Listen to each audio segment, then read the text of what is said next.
L'esercizio giapponese per chi non sa che cosa fare nella vita. Quando ero piccolo facevo nuoto agonistico, l'ho fatto tutti i giorni fino ai 18-19 anni e quindi non ho mai avuto tempo in realtà di chiedermi che cosa fare nella vita. Sono quelle cose in cui ci si ritrova a un certo punto, a una certa età e non ci si fanno neanche troppe domande. Quando però ho smesso verso i 18-19 per iniziare l'università, mi sono ritrovato in un mondo che non conoscevo, al di fuori della piscina, un mondo anche fatto da brutte esperienze che non conoscevo, il mondo anche della vita notturna, tutte quelle cose che non ho mai fatto essendo cresciuto da atleta, e tutto quello che non avevo provato mi è stato lanciato dietro praticamente come boomerang il primo annetto dopo aver smesso nuoto. Quindi diciamo che tutte le sofferenze adolescenziali le ho vissute subito in un colpo e l'effetto è stato un po' particolare. Però dopo questa cosa ho avuto un po' questo click, mi ha portato ad avere un click, per cui un giorno ho detto ma questa sofferenza è davvero obbligatoria, e quindi nella mia testa avevo deciso di diventare una persona di successo.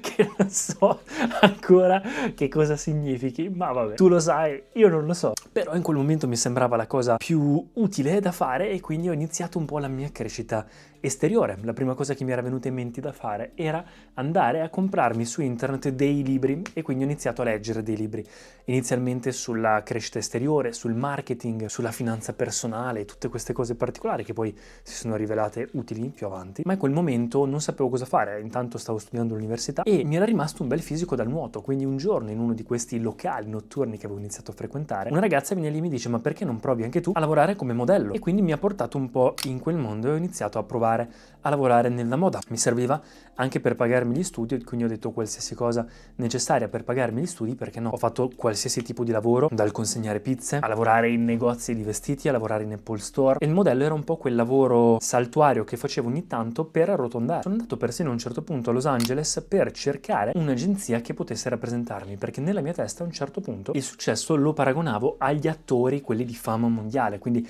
associavo l'attore alla fama e la fama a una persona voluta, una persona apprezzata, una persona di successo. Tornando da Los Angeles con tutta la carica del mondo, dopo aver mezzo trovato quasi un'agenzia, per qualche motivo non trovavo più risposta all'esterno e ho iniziato a leggere libri un po' diversi, ho iniziato a fare delle attività un po' diverse, ho iniziato a fare i miei primi esercizi di respirazione, le mie prime meditazioni, stavo leggendo Il potere di adesso, L'alchimista, poi gli Yoga Sutras di Patanjali, il Bhagavad Gita, tutti quei libri un po' più interiori che mi hanno fatto tanto capire di me. Ho iniziato a fare tantissima introspezione, a farmi tante domande, a passare molto tempo da solo, e mi sono accorto che quello che volevo in realtà era solo superficiale. Era dovuto dal fatto che semplicemente mi è mancata dell'attenzione quando ero piccolo, mi è mancato l'essere apprezzato, ascoltato, anche cresciuto in una classe di sole donne. Ovviamente la tua voce non si fa sentire così tanto, in più adesso che sto avendo problemi di voce ancora peggio, e quindi mi sembrava un modo interiormente, inconsciamente magari, di potermi fare ascoltare. In realtà volevo l'amore, in realtà volevo l'attenzione, quindi questo percorso mi ha totalmente distrutto non solo la mia identità, tutto quello che ero, ma anche quindi i miei obiettivi legati a quella cosa, e quindi di colpo non sapevo più veramente che cosa fare nella vita. Sono rimasto bloccato per anni ad ascoltarmi, a provare cose nuove e a ricostruirmi passo dopo passo, giorno dopo giorno, con presenza, questa volta consapevolmente. Avevo provato anni e anni fa questo esercizio, mi era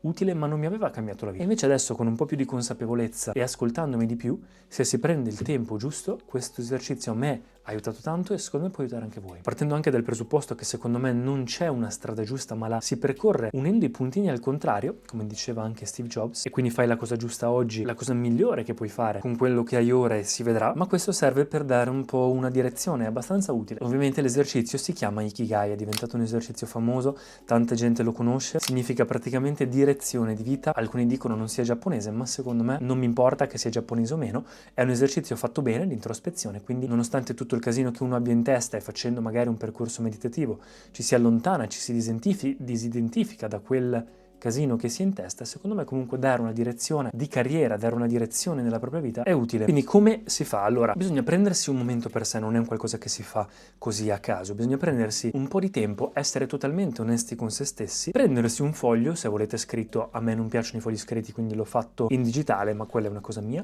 vedete voi. Ci sono anche degli schemini che vi possono aiutare, ma io semplicemente me lo sono fatto scritto ad elenco, lì sta semplicemente a voi come mi trovate meglio. Quindi troviamo questo Ikigai, la ragione d'essere. La prima cosa è trovare le cose che ti piace fare. Per quanto sia una cosa difficile, qual è quella cosa che oggi ti entusiasma a fare? Ovviamente cerca di andare oltre le compulsioni fisiologiche, quindi magari cibo, pornografia, tutte quelle cose, lo scrolling, quelle cose lì magari sì, ci sono, ma Prova a pensare oltre a quelle cose, cos'è che ti piace creare, cos'è che oggi ti entusiasma fare, se dovessi parlare con qualcuno di qualcosa, qual è quella cosa per cui parleresti per ore? Scriviti più cose che puoi, delle cose che veramente, onestamente, sei entusiasta di fare oggi, quindi non che ti piacerebbe fare o che ti piacerebbe avere il piacere di amare, ma le cose che veramente ti piace fare. Accettale così come sono, tu intanto vai. Poi è una cosa abbastanza difficile, bisogna essere onesti con se stessi. Scrivi qualcosa in cui sei bravo, scrivi tutte quelle cose in cui sei veramente bravo. Quelle persone che magari ti scrivono ogni tanto, ti chiedono, ti dicono, anche familiari, mi aiuti in questa cosa qui perché sei più bravo di me, mi aiuti in questo, qualche piccolo talento che ti sei ritrovato, anche microscopico. Tutto ciò per cui ti senti leggermente preparato, più della media. Qualcosa che ti viene facile, qualcosa che ti viene più naturale. Terza cosa è qualcosa per cui essere pagato. Quindi tu immagina tutte le cose che sai fare, tutte queste attività, qual è qualcosa che potrebbe portarti dei soldi con un giusto percorso, nel metodo giusto, magari adesso non ti paga, però qualcosa che sai che potrebbe essere pagato, che potrebbe diventare una professione. Ad esempio, non so, fare video, nel mio caso mi piacciono molto, anche mi piace la tecnologia, mi piacciono le videocamere, quindi un qualcosa che potrebbe pagarmi, magari anche fare il videomaker, fare qualsiasi cosa che utilizza videocamere, è un esempio. E l'ultima cosa, qualcosa che il mondo necessita. Ovviamente non devi essere un eroe, non devi pensarla in modo esistenziale, pensala tu, oggi, nella tua testa, con la tua esperienza di vita. Secondo te, in questo momento, quali sono quelle cose che servono al mondo? Pace, amore, gioia, consapevolezza, presenza, comunicazione, soldi, arte, un nuovo tipo di tecnologia, video, insegnamento, qualsiasi cosa ti viene in mente dal tuo punto di vista.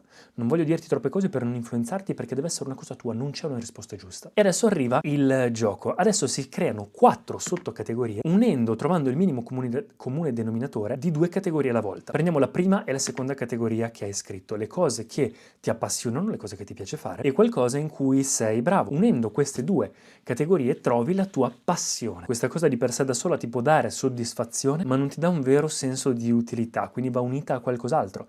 Però di per sé la passione, ad esempio, continuiamo con l'esempio del videomaking, continuiamo con l'esempio delle videocamere.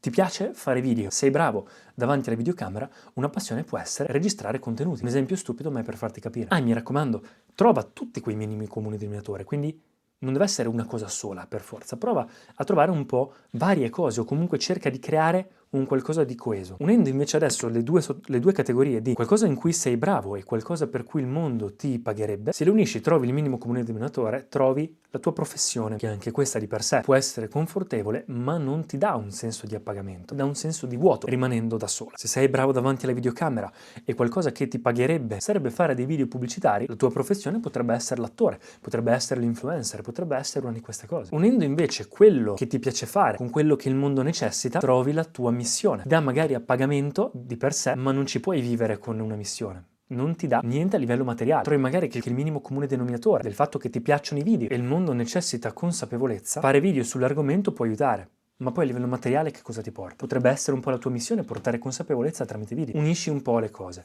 E l'ultima categoria invece è, unendo quello che il mondo necessita con quello per cui potresti essere pagato, trovi una vocazione, che ti dà un senso di emozione, qualcosa di cui hai voglia di fare, un po' un motore, ma che allo stesso tempo da solo dà un po' un senso di incertezza. Magari il mondo ha bisogno di consapevolezza, ha bisogno di amore e ti potrebbe pagare per insegnare e questa cosa ti emoziona, cavoli, poter insegnare un argomento simile, però è un po' incerto cosa significa. Quindi per trovare un po' un senso a tutte queste cose, passione, missione, vocazione e professione, se unisci queste categorie in un'altra categoria che unisce il tutto, quello è l'ikigai. Mi raccomando, in questi esercizi devi rifletterci, ma non pensarci troppo, devi trovare un po' quello che naturalmente viene come risposta. Quindi se nella tua testa a un certo punto viene come risposta automatica quella cosa lì, non pensarci troppo e scrivila. E non è che pensi, cavoli, ma non mi piace questa cosa. No, scrivila. Devi fidarti di queste cose. Ed ecco qua ragazzi, fatemi sapere voi cosa ne pensate, cosa vi è venuto fuori alla fine. Se vi può essere utile, ovviamente non deve essere la vostra Bibbia, ogni giorno scegliete con consapevolezza il vostro percorso perché può sempre cambiare, perché siamo tutti persone in evoluzione, ma magari può essere utile in questo momento, in un periodo bloccato, se non sai che cosa fare, se non sai che direzione prendere, questo può essere utile per capire qual è il prossimo passo. Ciao ragazzi, ci vediamo al prossimo video.